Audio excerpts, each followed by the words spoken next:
What's your potential? I'm Zig Ziegler, the sports kinesiologist and the commissioner of the World Indoor Track and Field League. And today, I'm going to talk to you about TrackFIT 3D intelligence and how we can help you discover how to reach your potential. Now, the first thing I want to say is, when I talk about the World Indoor Track and Field League, most people think that we are a replacement for USA Track and Field or an opportunity for athletes to become professionals. And that's going to be true down the road. But for now, our focus is putting together an ecosystem that helps track and field athletes of all ages discover what's possible and what to do to reach their potential. So with that said, I'm going to talk to you today about the TrackFIT Rankings and how they can help you reach your potential and discover what's possible for yourself.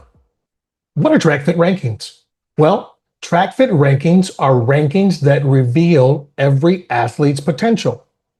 Period. What is it based on? Well, it's based on the body.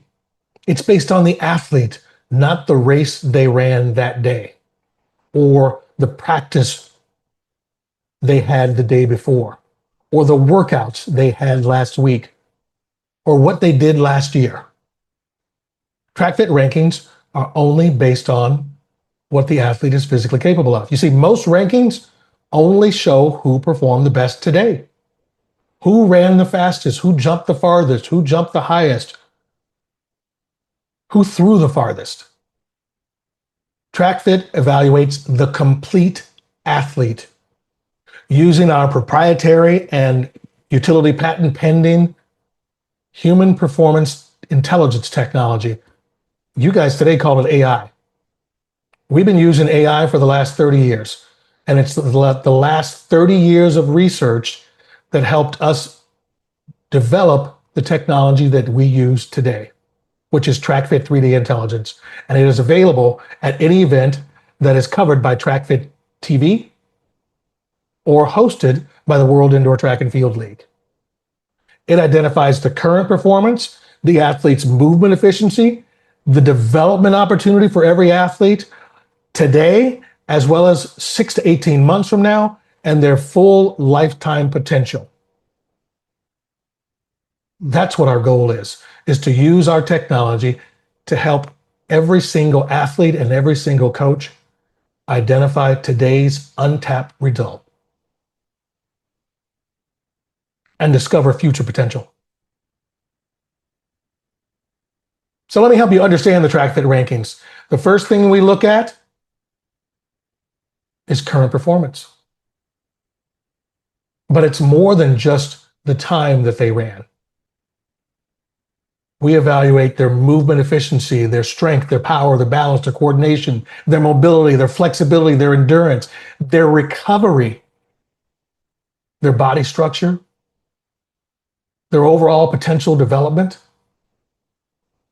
their motion DNA signature, which is the unique way that every single athlete moves, and hundreds of additional measurable human performance variables. And what we identify is not only how the athlete performs today, but how they can develop over time to reach their true lifetime potential. There's a short window that we call the developmental potential. But before that, there's the potential they had today. That's what did they lose today? An athlete runs 4:30 in the mile. Could they have run 4:15 today? We can see. We measured. We didn't just time them. We didn't just look at their interval splits, because athletes don't run at the exact same speed throughout the entire race. There's starts and stops. There's changes in their technique. There's changes in their posture. And every single segment of their body has a posture. We're evaluating that throughout the entire race. And all the forces that they generate and how their body responds to the forces that they absorb and generate. Then there's their development potential. What's possible over the next 6 to 18 months based upon where they are today if they address the areas of their body that need to improve. Not just their track workout, Not just more 400s or more 800s or more 1,000-meter intervals or more long runs or more plyometrics.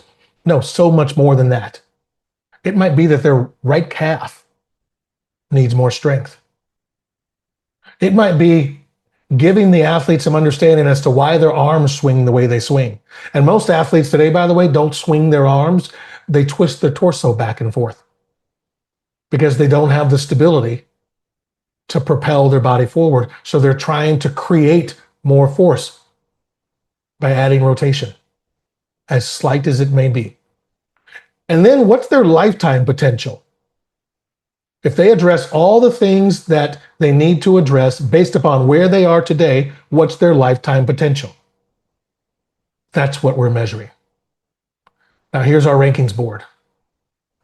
And right now we're taking a look at an 800-meter runner. And this 800-meter runner, well, we're going to look at all of them. You've got 8 athletes on the list here from our research. The athlete on the top of the list, when we look at current performance, has a time of 148.6. And you can scroll down the line here. And by the way, this is gender not biased. We don't rank you based on your gender. We rank you based on what you're physically capable of. So there may be female athletes on this list, women's athletes, girls athletes, that might have the potential to run faster than some of the boys or male or men athletes that are on the list. Gender doesn't matter to us. The athlete's physical development potential does. What's possible? Let's look at this 148 athlete, since everybody likes to look at the fast athlete based on today's current performance. And we see that this athlete ran 148.6. Their ceiling right now is 145.4, and their body ceiling is 138.4. 138.4.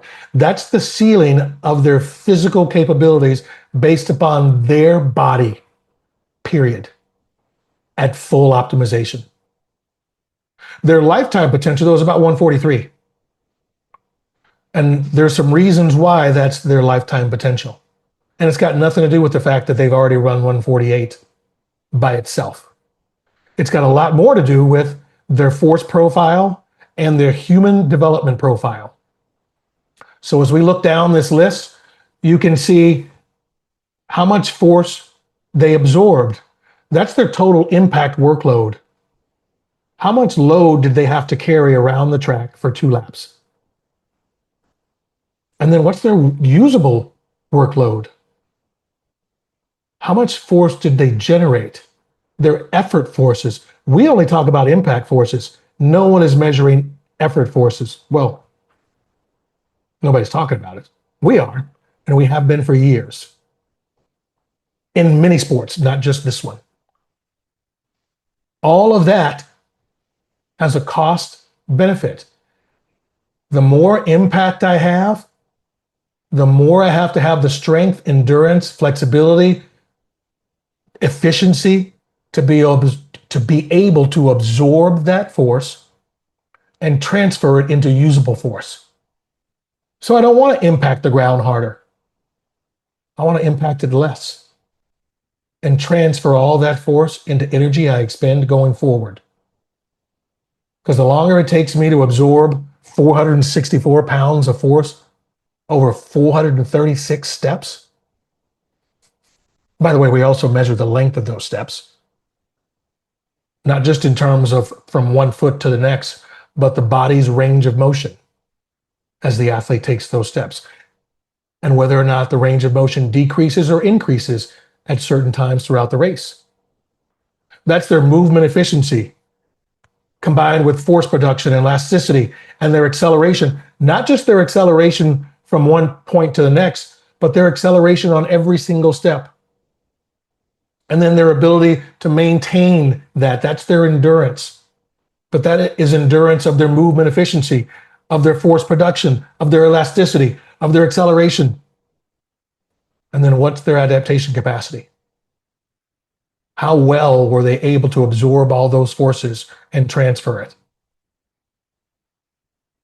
That's what affects this athlete's ceiling. Another thing that affects that ceiling is the development stage. This athlete's been training for 11 years. How much growth remaining? Not much. Not much at all. The growth opportunity is in their movement efficiency and their adaptation capacity. What are their priorities? You want to know, okay, all right, you told us this athlete has the ability to run that. How do we get there? You improve their force production. You improve their elasticity. You improve their mobility. And you sharpen their acceleration mechanics. And you improve the athlete's balance. That's for this athlete. That's not for every athlete.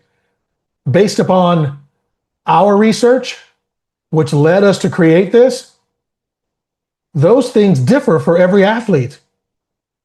This is another athlete. If I scroll back up, this is the one, number 3 on the list, current time 155. Body ceiling though, 141. Different. Look at the different motion DNA gap and the development gap. Look at the amount of force they absorb versus what they produce. How efficient and effective are you or your athletes?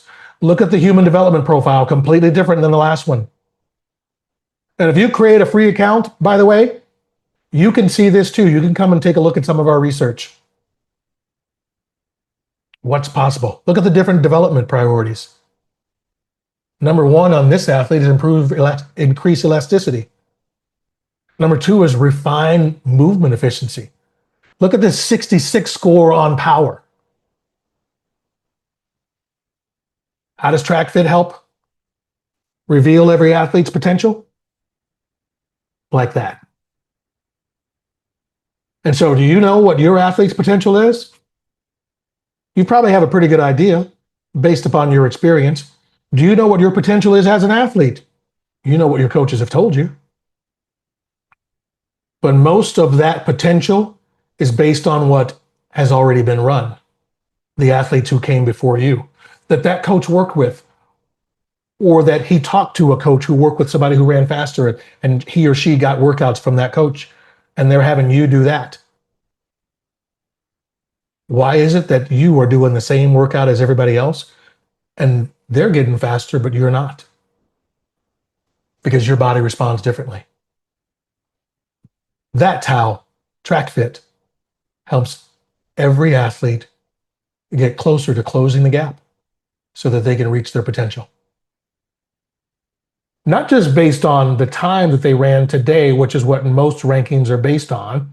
And that's where you see athletes from the East Coast and the West Coast and Texas and Florida all showing up on a national list that lets you know who's the best in that particular event. What those rankings don't take into consideration is the conditions that every athlete competed in on any given day. Was it extremely windy? Were the wind gauges accurate? Was it a negative wind? So an athlete that, for example, in the 100-meter dash, who ran 10 flat, and you got a whole lot of 10 flats out there this year at the high school level and the collegiate level, sub-10s. You got even some sub-10s in high school now on the 100-meter dash. You've got 800-meter runners, high school athletes running and setting one of the top times in the world this year. You've got high school athletes in the mile now constantly dipping under 4 minutes on the boys' side, and lots of high school girls running at or around the 5-minute mark or setting national records here in the USA in the girls' high school mile. You've got world-class athletes constantly day in and day out, week in and week out, trying to find a way not to get faster, but to at least be as fast as they were last year. And that's saying something. That's saying that there's a ceiling that is governed by how fast athletes have run already. Until Usain Bolt ran 9.5, nobody thought he could do it. But our rankings give us an opportunity to see what's possible for every single athlete. So if you're a high school athlete, collegiate athlete, or a professional, look for TrackFIT TV at an event on your schedule. And if you're a high school coach or a college coach and you want TrackFIT TV to come out and spend some time on your campus and help you discover what your athletes are capable of, reach out to us so that you can help your athletes reach their potential. Are you TrackFIT? Are your athletes TrackFIT?